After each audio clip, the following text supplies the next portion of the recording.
first things first, I want everyone just to kind of take a quick look at what our plan's going to kind of be for today. We're going to have an open floor sharing. So this is the time where I want you guys to just kind of, ask your questions, talk about what you kind of came here to talk about maybe. And then we're going to go into kind of proposed-ish questions that I have designed. Basically what that's going to look like is we are going to go through the 7 strategies and talk through different things that your coalition maybe has done, things you might be planning.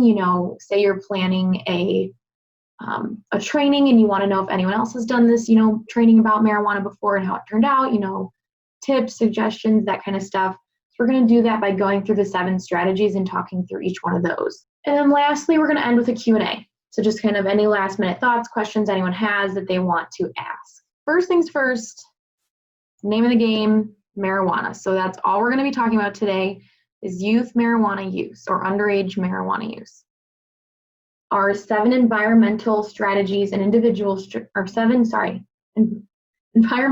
four environmental, 3 individual, sorry, my brain's not there today, strategies to talk through the rest of our kind of webinar and coffee conversation today.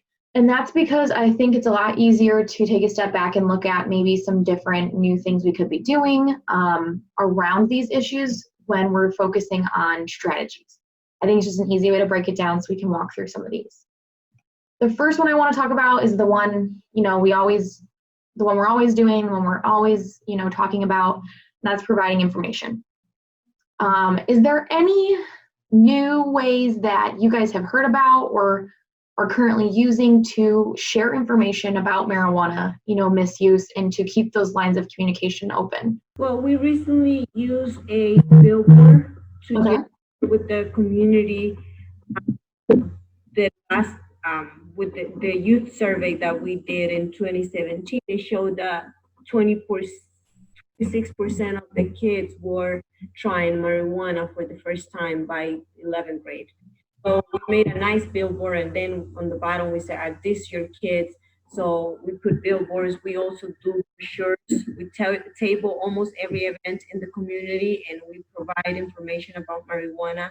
Based off of any type of survey? What is this data based off? Is it based off of basically just sharing percentages and that type of stuff from your student survey data? Yeah, we do, since 2017, we do a student survey, which is 7th, 9th, and 11th graders. Every 2 years, we're doing that survey again, December. Then we do community survey every year on National Night Out. Then we also have done focus groups with students. We have done focus groups with key, stakeholders, and focus groups with parents. And also we have done key informant interviews. So based on all that, we know that there is parents in our community smoking marijuana with their kids. Gotcha. Okay. So yes, it's all based on data from surveys, key informants, and focus groups. Yeah. Another question for you. The information that you're sharing, do people tend to have are they shocked by it, or do they have kind of, the reaction like, oh yeah, we know this is happening, but like we do need to do something about it? This challenge with marijuana is when parents see that you want to talk about marijuana, they push back because they don't want to talk about marijuana because most of the parents are smoking marijuana. Okay? Yep. Oh, but now what we're doing is we're making sure parents learn how to talk about marijuana. Gotcha. You are 40 years old and you're smoking marijuana and you're responsible for it. That's not my problem. I'm worried about a 15-year-old that his brain is not fully developed. So we're really pushing the parents to learn how to talk with the kids and what they got to tell the kids when the conversation starts.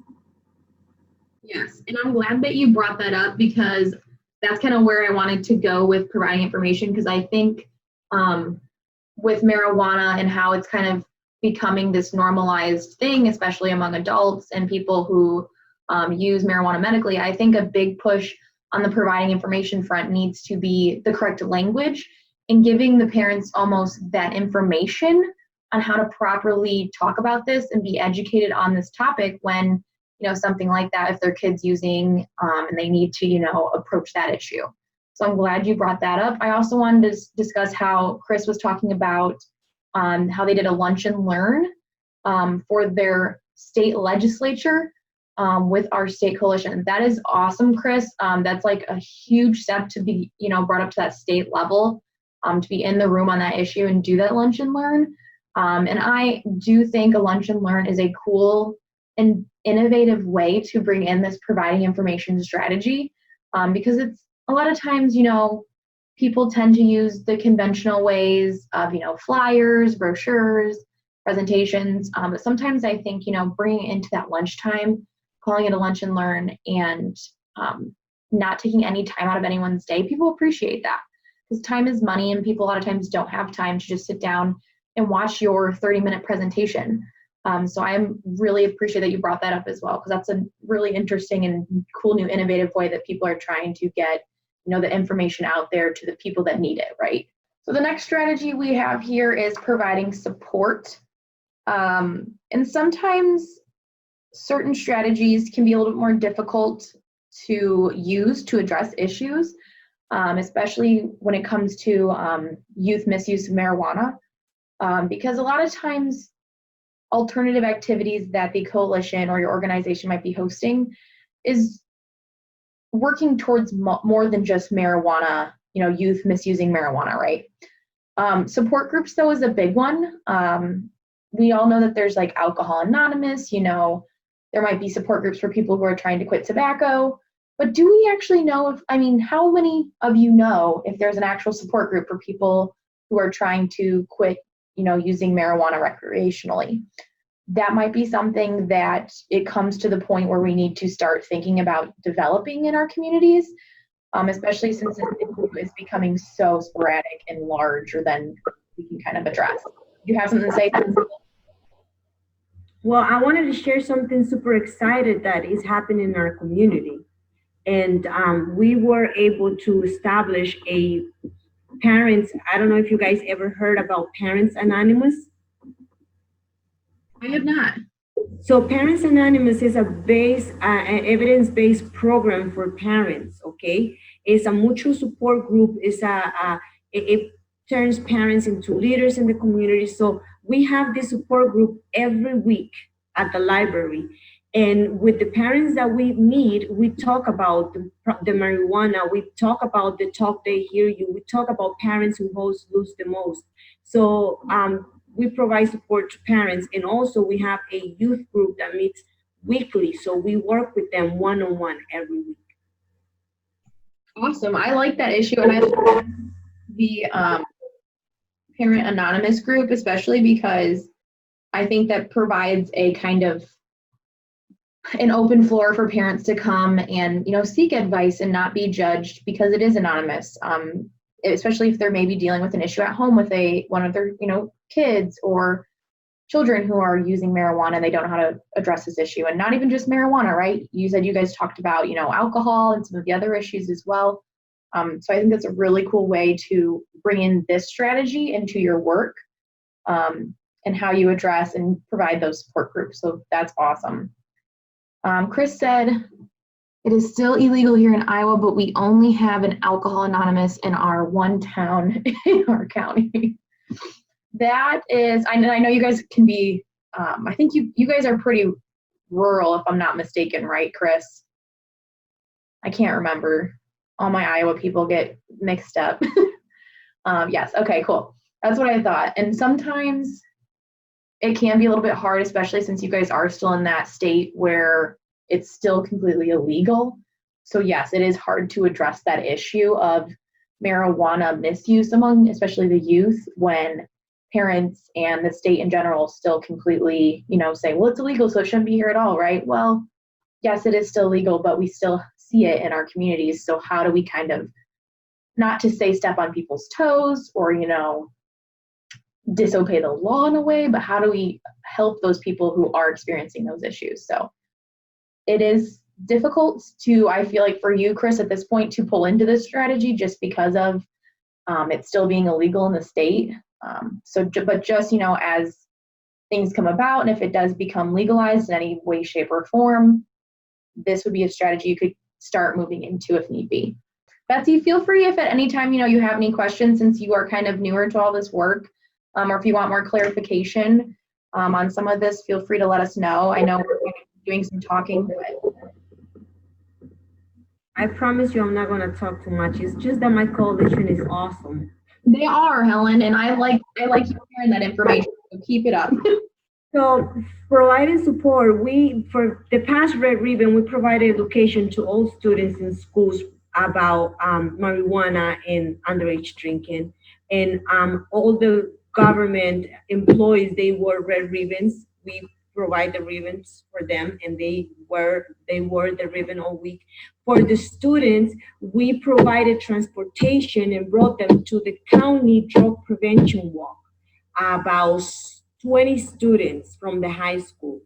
So it's just like, it's so amazing. That's some of the little things that we're doing. We're doing so much more, but I don't want to take your time. So. Yeah, that's awesome. That's really cool that you guys were able to kind of host that event and get the kids there for it.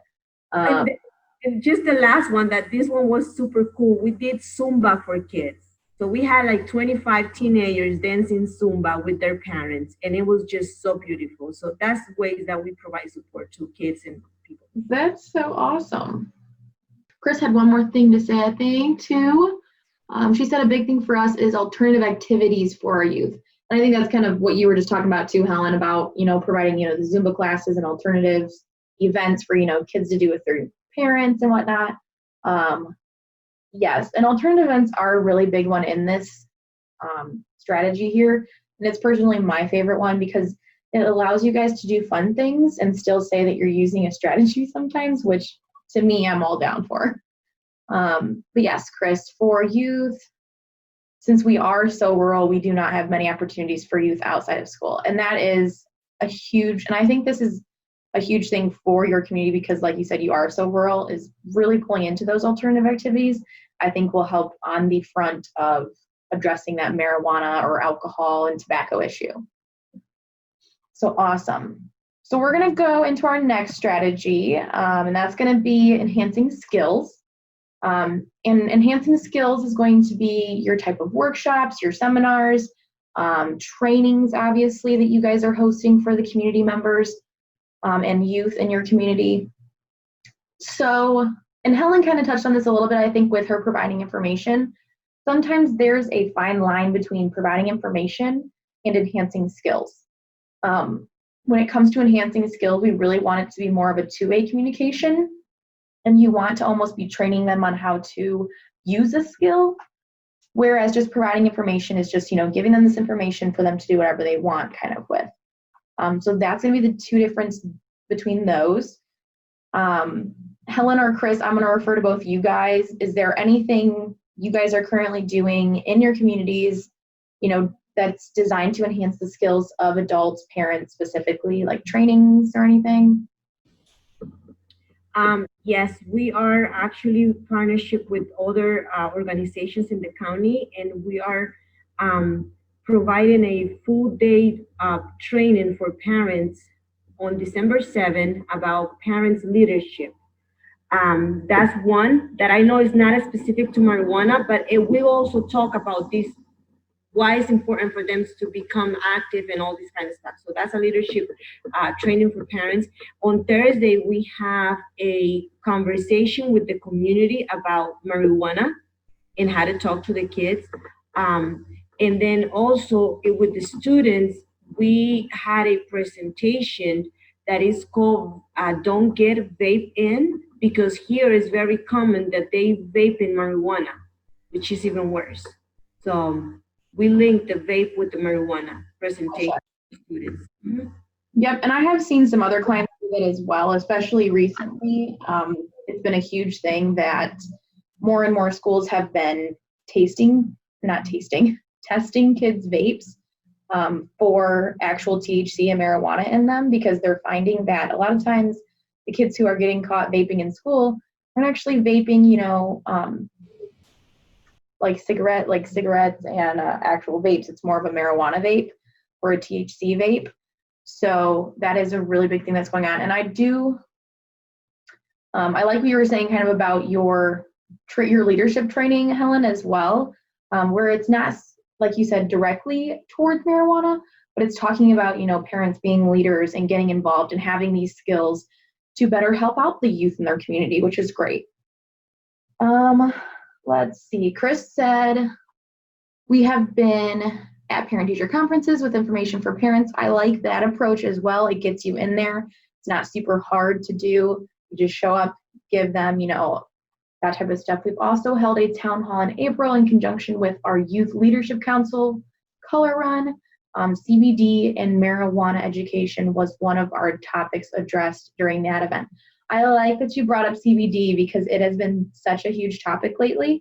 And I think it goes along with how Helen kind of started out our day talking about misuse of marijuana and how sometimes some of those kids might need the CBD oil for, certain medical conditions. And it's more talking about controlling the misuse instead of just the plain straight up use, because it's getting to the point where it's easily accessible for the youth.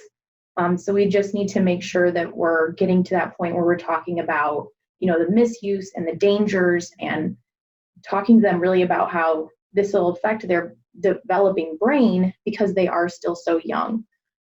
So I like that you brought up that.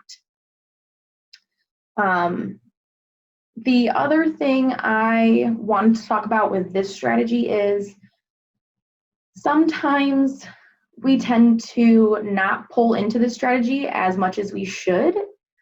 Sometimes I recommend to people, if you are, let's say you are doing a alternative activity after school for the youth or something, pull into this enhancing skills strategy and, maybe for the first 15 minutes they're there, train the youth on something, train them on how to, properly, tell someone about marijuana, or train them on, what THC is and the difference between THC and CBD oil and how they affect, their brain. Give them a mini training before some of these alternative activities that you might be, hosting here, because that'll help you pull into some of those other strategies and pull them together in a sense, so you get more use out of that time that you have them. So kind of a quick tip there. Let's see. So, sorry, I'm just trying to read your message, Chris. CBD and marijuana education was one of our topics addressed during the event. In Iowa, unless you purchase from one of the 5 CBD dispensaries, CBD is actually illegal. Dang. So you weren't kidding when you're like, it's all illegal and it's illegal all the time. So let me ask you this question then, Chris. I haven't looked at your coalition's data recently as far as youth survey data goes, but have you guys seen a rise in youth reporting use of marijuana then or not? I'm kind of curious to know.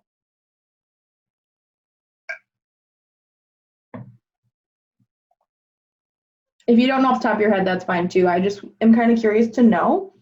Marijuana use has had a small rise in use. Okay.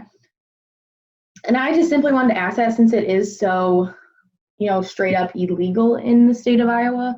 I wanted to know if we've seen a rise in at least your county specifically. But if it's been a small rise, a rise is still a rise, but small is, I guess, a lot better than a large rise that we've seen in some of our other counties with our other coalitions. So yeah, that's very interesting. Alrighty, so we're gonna go ahead and move on to our next strategy, and that is enhancing access and reducing barriers. So Helen, I know you guys are awesome at this about, providing trainings and, your information in different languages, especially when it comes to some of your marijuana work and other type of work around alcohol. But is there anything, unique that anyone has done over the past years or is looking into doing or has heard about that pulls into this strategy when it comes to marijuana?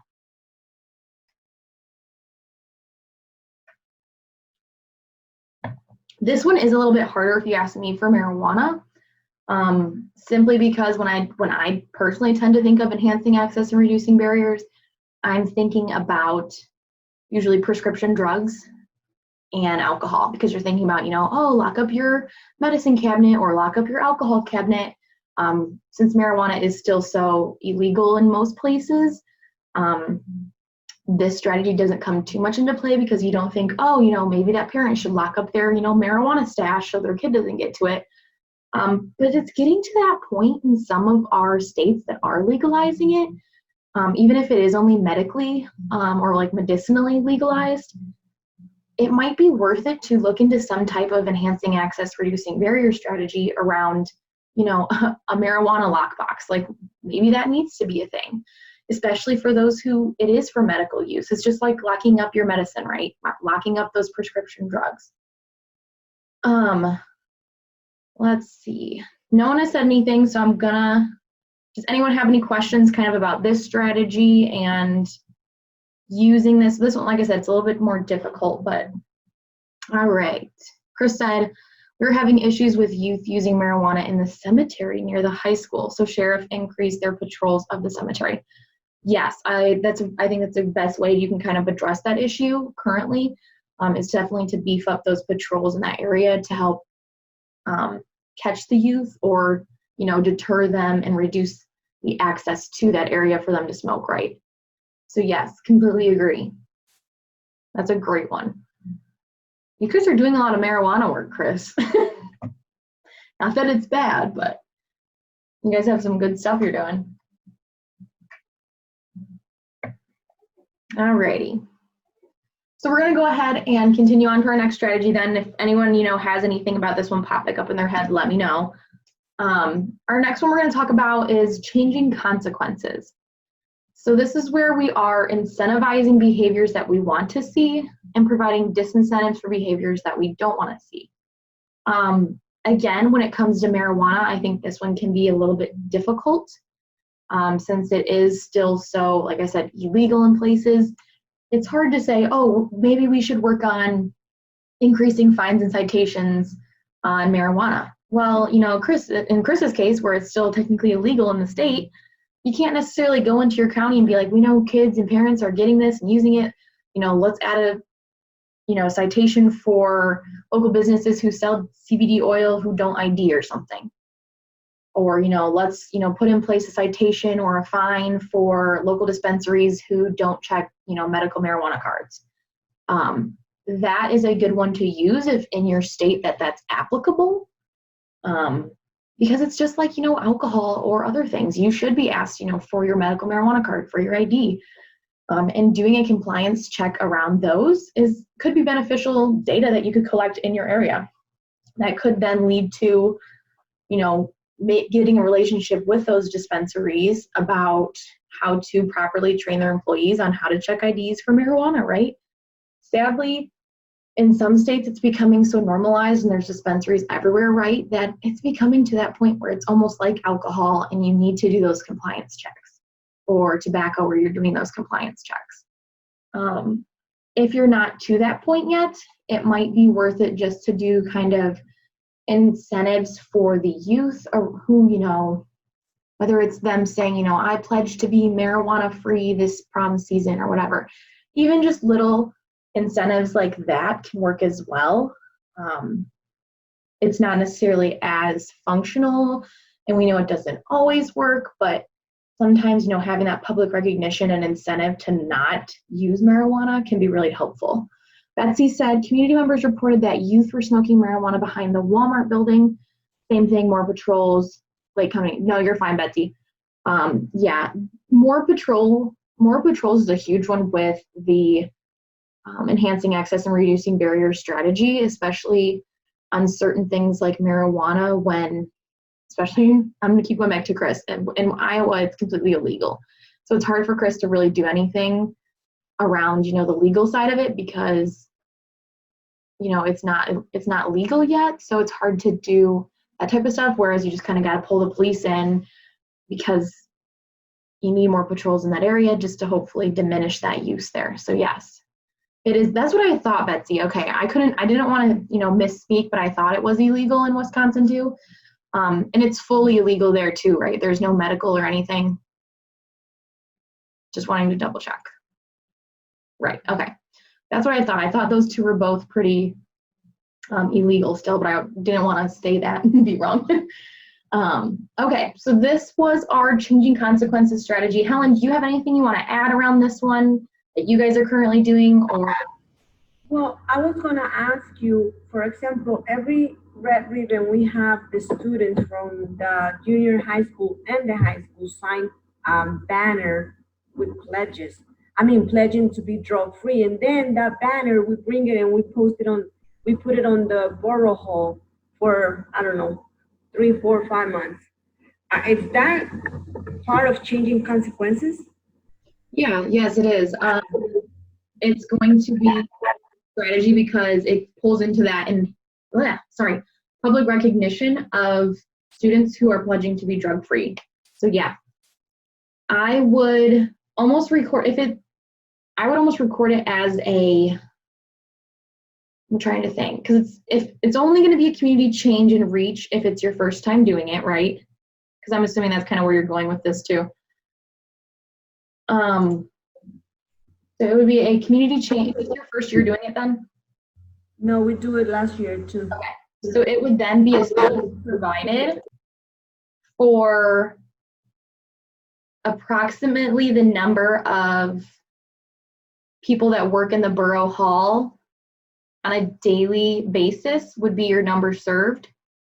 And your length of service would be really small, like, 0.01. Or you could even record it as media, as like a banner almost, and use this strategy for it, yes.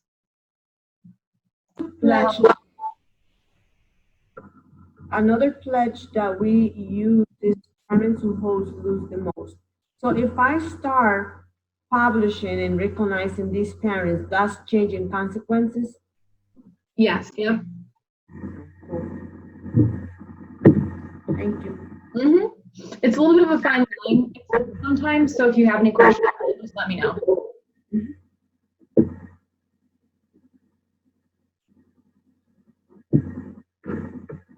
Alrighty.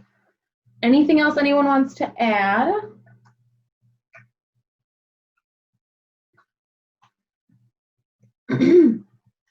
All right, so we have 2 strategies left to go through. The first one we're going to do is physical design.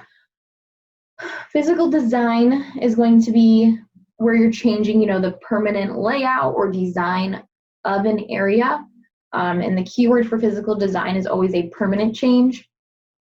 So, are you permanently installing lighting in the parks to decrease, or maybe lighting in your cemeteries, Chris, to decrease the youth who are using there by increasing the visibility, right? So it's not just a huge dark cemetery where kids can go hide out and the cops can drive by and not even see them, right? Is it around permanent signage? So is it permanently installing a sign, at the football stadium or the, soccer stadium or whatever you have, for a sign saying, no marijuana use beyond this point, for those of you who do have it legalized or have an issue with that. It could also be around placement in stores. So like your CBD oil stores, Chris, doing a environmental scan and seeing where they currently place products. Are there CBD oil cartridges behind the counter where you literally have to have an employee grab it and give it to you, or are they sitting out on a shelf or somewhere where it's easy for youth to kind of steal, grab, reach, whatever? That is going to pull into that physical design aspect. The other thing is looking at, if it does become legalized in your state, even if it is only medically, how close are your CBD oil or dispensary places? How close are they in proximity to each other or to a school? Doing that kind of environmental scan and outlet density is what it's called, is going to pull into this strategy and help you kind of adjust from there, and develop different types of things like, do we need to provide trainings for these people? Do we need to go to the county about, how many dispensary licenses that they're giving out per area, that type of stuff. Does anyone have anything to add here? Oh, Kristen. She said the closest dispensary is 2 hours away from us, and the Clients have to have a medical CBD card to be in the store. Love that. Have you ever gone there, Chris? And have you done a compliance check there where they ID you? I have not. Okay, cool. I just was wondering, since it is so far away from you guys, I'm sure you guys probably don't interact with it too much, but was just kind of curious there. IDPH, okay, cool. All right, Helen, did you want to add anything around physical design or this type of work? For this, what we did is we ordered 30 signs, and hopefully by next week we will have them. And these signs, what they said is that it's a not smoking area, so it's not allowing even electronic cigarettes. So I don't know if I believe that's related to marijuana, because if they're gonna smoke, it's just prohibited to smoke in the area. So we're gonna do that in all parks and front of the schools and the Borough Hall land. Gotcha. Okay. Yeah, it does, especially because because you said a lot of times your vaping or your smoking more pulls into marijuana, especially because how prominent it is in your area. So I would say, yeah, it definitely aligns with that, with the permanent signage that you guys are installing for that. So yeah, awesome. With that, it's going to carry us into our last strategy, which is modifying and changing policies. So this is a pretty big one when it comes to marijuana, whether you're in the completely it's illegal in our state stage to the, medical's legal. So what do we do now? Do we need to develop, our county? Do we need to work on county-wide laws or policies? What do our procedures look like for marijuana arrest procedures? All that fun stuff gets pulled into this. So a lot of marijuana work tends to focus around this one. Is there anything, Chris, I'm kind of interested to see if you guys do any kind of policy work around this, considering you guys have been working with the state a little bit. I don't know if that's about, the legalization of it and kind of trying to prevent it, or what's going on there. Give me kind of a lowdown. Okay, one of the coalitions in North Central Iowa has actually passed a zoning policy. Okay. That is really interesting, and definitely one that I don't think enough people think of. Everyone is so, we need to prevent, we don't want legalized marijuana here at all, which is good. But sometimes we also need to have a contingency plan that, well, we know, the vote's coming down the pipeline, and if it does pass, then what does our coalition do? It's good to have that contingency plan in place to talk about, zoning policies or local laws about, dispensaries and everything else, just in case. Because, yes, we don't want it to be, we might not want it to be fully legalized in our state, but, if for some reason it does, we need to have that contingency plan in place. We need to be kind of a multi-prong approach of, well, if this happens, then we do this. And if this happens, then we do that. So just kind of having those different options available. Helen, have you guys worked on any big policies or anything? Yes, right now we are putting together the social host policy in town because we don't have one. And with the school sector, we are working on revising the school policy, the substance abuse policy in schools, and we most likely will be adding vape into the policy.